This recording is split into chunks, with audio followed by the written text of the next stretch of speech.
يقولون هذا اجمل مقبره بالعالم. هذا المقبره صاير بنص الطبيعه بين الجبال وشلالات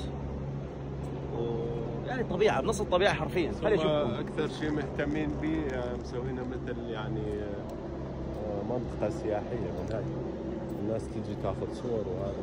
بس يعني المقبره صدق يعني صار حرفيا بين جبال ومنها شلال ومنها جبال ومثل نهر المي تجي من الجبل كله طبيعه.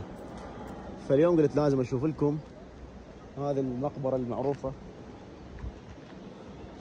ونكمل جولتنا ونروح هنا نص الجبل يعني داخل كهوف ونصور المنظر منا بالمشي نطب جوه.